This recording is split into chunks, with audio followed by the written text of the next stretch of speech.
with us today. Hello, John. How are you doing? Please could you introduce yourself and your EPM journey? Yeah, absolutely. Good day, Tim. Thanks for having me. I'm excited to be here and share a little bit about myself and my journey within EPM. So my name is John Shaposka. I've been in the EPM world just south of 10 years, but I actually came from public accounting. So finance is my background. Started with, tax and audit and moved into private equity. And that gave me the introduction to the world of EPM. So we actually had purchased a company who had a copy of Oracle's HFM system. And through that acquisition, we were able to determine, if we wanted to go that route or if we wanted to go to other EPM opportunities, softwares. And so we ended up selecting that tool, and I implemented it, in-house with some other consultants, and decided that I loved it. And so that was really kind of an indirect way of getting into this space, the EPM world. And so I ended up leaving that private equity portfolio, joined another one who was looking to do something very similar. We were growing so fast, very domestic-based businesses growing globally. And so they were at the beginning portion of their journey and decided to do this same process.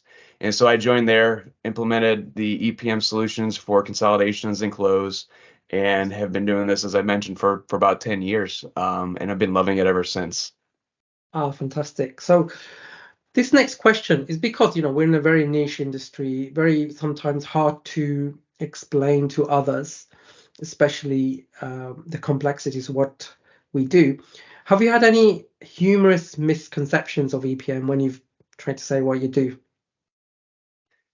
Well, we try to find humor, I think, everywhere we go in our projects because a lot of Mm, a lot of our days can be intense with problem solving, complex problem solving. But I will say, in looking back and thinking about it, um, it's probably more humorous now, but at the time it might have been scary when we yeah. were transitioning, from the on-premise world into the cloud.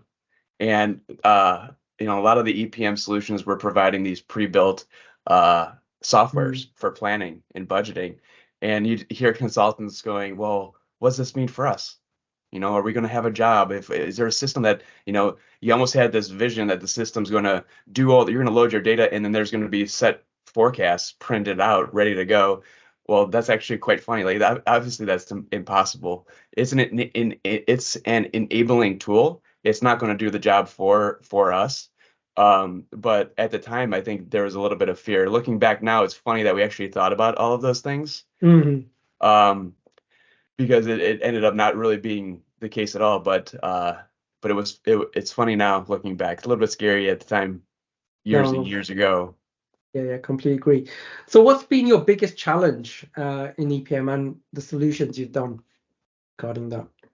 Yeah, I've been lucky. I've had probably one challenging project in terms of, and this was a scale project. We had about nine solution applications that ranged from planning to your profitability and cost management to maybe like a storage databases in like a free form or an Essbase. And this was a domestic and a global company who did manufacturing in many different countries.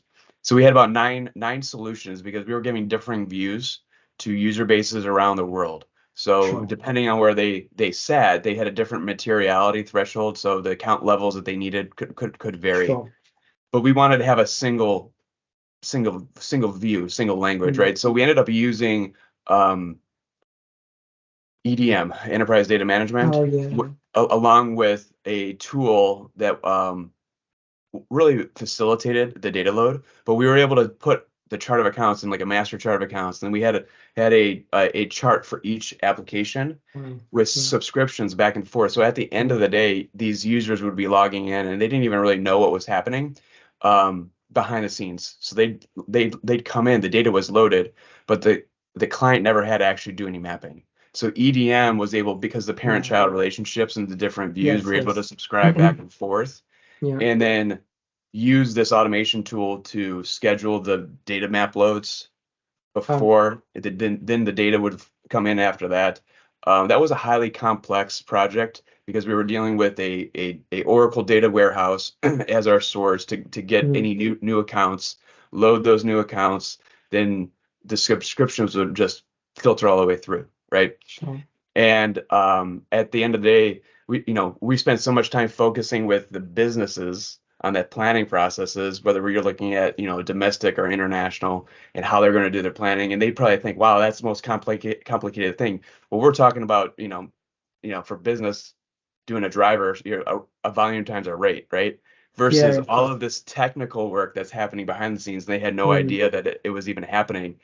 But it ended up being a beautiful project at the end. Myself and my team, we came across hurdles that we didn't expect, Yes. and so we Sure. were able to work with a number of different persons, not only from our team, and we were lucky enough to have a strong team to reach out indirectly, so not the direct team, but even resources around our organization and even the customer to find solutions that we didn't envision coming across. So it was a great experience. Fantastic. Yeah, good. So could you also share with us, would you say, a success story in EPM that you had? Yeah. So my most recent one, and I've in the last couple of years, I've been spending a lot of time doing strategic modeling.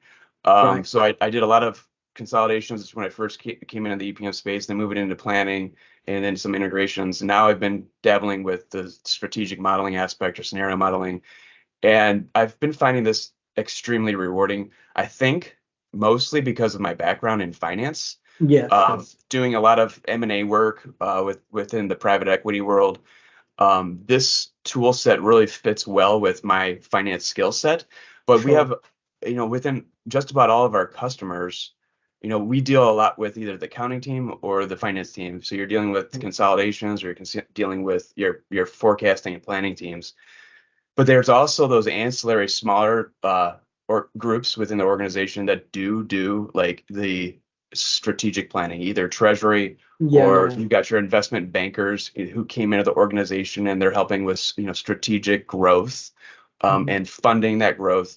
So I've been finding, again, indirectly got put on this project because of my background in finance, but was able to build these tools and found out that I really liked them. There is a great tool to work with. And so, the customer was a oil and gas retailer in Canada, but they have operations around the world, even bringing the gas into the country itself. And so we were able to do a scenario modeling, but also, debt funding as well. So Yeah, as you get into we're going to have X amount of initiatives that are either going to be cost effective, or we're planning for that capital today, and it's sure. going to provide more cash down, in years 2 or 3 or 4. Well, what does that do to our debt? And some of our debts are balloons. Some of them have Hmm. to be funded. If we have a cash deficit, where are we going to go fund it? All of that is really pre-built within that tool, strategic modeling, and I've found it extremely rewarding, Fantastic. because the projects that we finished were, really key finance folks who really love to speak that finance language that I love. It's kind of deep down within my heart, and they've been happy with the tools, which is obviously the most exciting thing to have when you work on a project and you get to know these people and you build these friendships. You want them to be happy with the tools, and it's very I guess admin, what's the word? I guess I'll go simple. You don't need technical admins to Sure. administer the system. It can be Oh, right. Brilliant. it can be administrated. You can build different or create new models based off of existing models without having to have a technical person. So you can have your finance folks working within it. So it's a good tool for the strategic teams. Oh, fantastic. So in terms of your career, what's the most rewarding aspect of it? I think it's just the people aspect of it. When I was in public accounting, I found it very difficult, almost mundane. I know it's a great career, but to sit down and kind of churn away on the books and do the same audits, the same things year after year was difficult for me. And I Yeah. found a lot of enjoyment in meeting new customers, getting to know them, understanding the issues that they're having, and then being able to provide a solution for them is tremendously fulfilling. And then you've done your job well when a year, 2 years down the road they pick up the phone and they call you back. That's also Yeah. rewarding, right? You've got a good relationship, they're happy, you're happy, and you get a new challenge almost, maybe every 3, 6 months as you bring in new opportunities to the fold. So I think just the people aspect of the careers is what I find most rewarding. Fantastic. So, and another do you have a humorous moment that stands out in your career that you can share with the audience? Humorous one. And I don't know about that. They kind of come and go. I think with complex problem solving, you try to find humor in things Yeah, to bring levity to any sure. situation. As you work through things, there was a technology that was new, and it's one that we actually use all the time now. But it was going through it. They'll provide the technology to the communities, and they might not be fully vetted, right? And so with this specific one, we actually ended up I don't know if I have it here.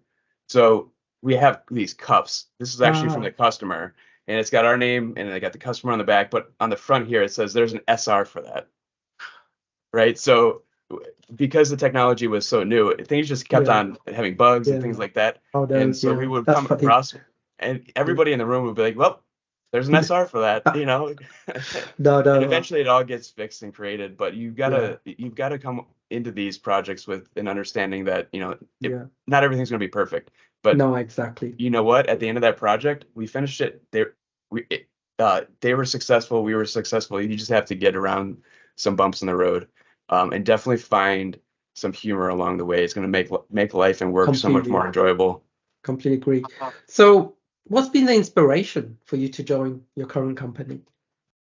Yeah, it's kind of funny. I mean, so I joined through friends, really, who had come here. I met couple guys who are local to the city that I live in today, which is Cleveland, Ohio. Oh, right. And Yeah. I actually had hired them on when I was in private equity to be the consultant to do one of the first EPM projects that I did.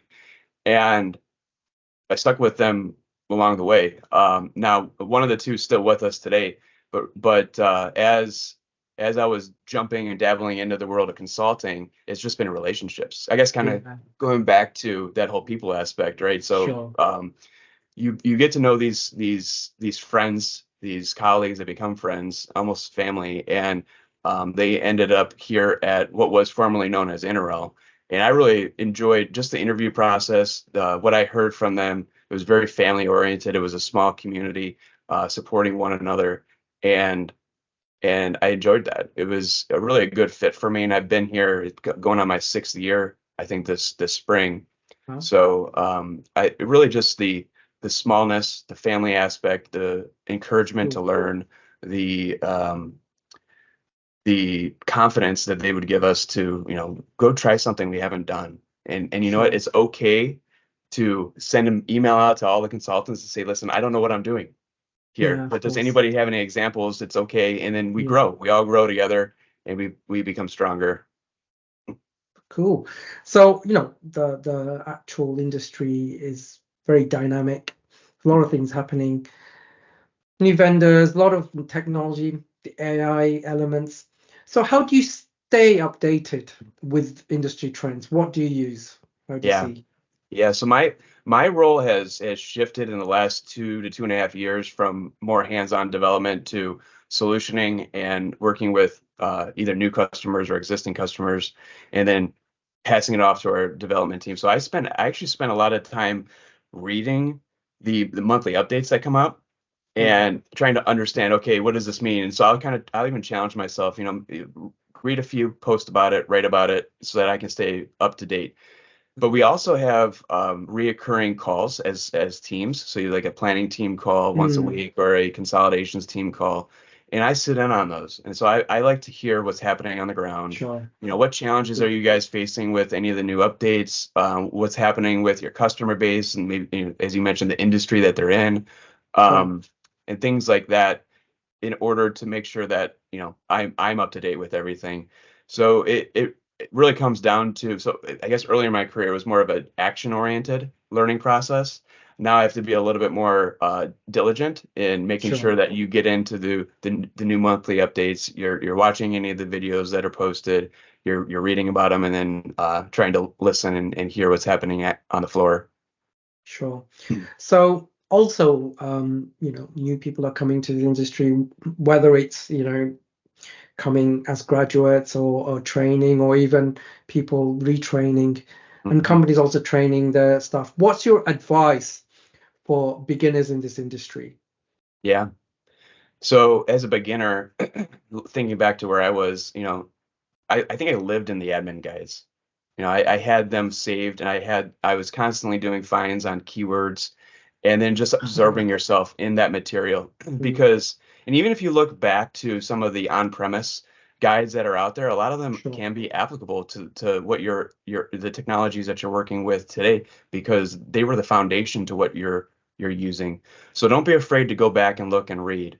Um, be comfortable with trying to educate yourself. If you're confident that you can try to find an answer by researching it, but also put a time limit in it. Don't spend an Yeah, hour trying to research something that is it's really an true. area that might not be a strength for yours. So know your strengths, know your weaknesses, but know your limitations on time. So if you're researching something that is not your strength, 10 minutes, 15 minutes. Once that goes off, send an email. Ask somebody who's stronger than you in that area, and you may be able to get to an answer faster. But never be afraid to fail either. So there's going to be Sure. times where you create something and it's completely garbage or trash. You may have thought it was great, and then it gets torn apart. That's okay.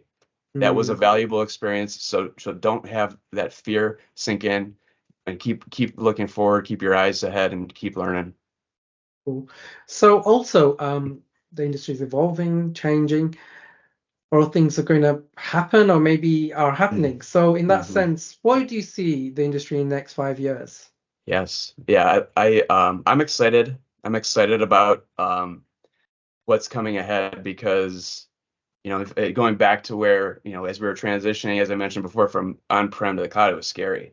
Well, there's so many, so many new opportunities ahead of us with Sure. the world of, everybody's calling it artificial intelligence. Everybody's calling it machine learning, or whatever you want to call it. At Mm, the end of the day, it's organization of data. And as a finance person, I remember sitting down and I'd have my comparative reports, your actual versus plan or actual yeah. versus last year. This technology really allows that, we would call it triangulation, right? So the ability to Yeah. say, wow, there's a variance here now on the P&L. Now I have to drill down to product, or I have to drill down to cost Yeah. center, and I have to drill down to entity, and you're drilling and drilling, right? Yeah. So having this ability for our customer base to be able to just come in on day one, and you can kind of see a list of large variances, is going to save them a tremendous amount. I don't think there's enough uh, customers out there using it today. So there's No. a tremendous opportunity for education in this area in the coming years, to be able to get customers comfortable with creating the ability for the systems to find slices of data for you, and then how to use them, right? So you can communicate within, not only can you access these intersections that have, anomalies or prediction bias or things like that, but you could also communicate with your teams using the same tool. So there's a Sure. tremendous amount of efficiencies that could be taught in the coming years around this area. And at the end of the day, it's really just defined as organizing and working within your data, and then communicating with your teams around that data. Fantastic. Thank you so much for today's interview, and it was great to have you on the podcast. So have a great day, and definitely we'll do things in the future. Thanks, Tim. It's been a pleasure. Have a great day, and thank you, everybody. Keep on Thank learning. you so much. Thank you.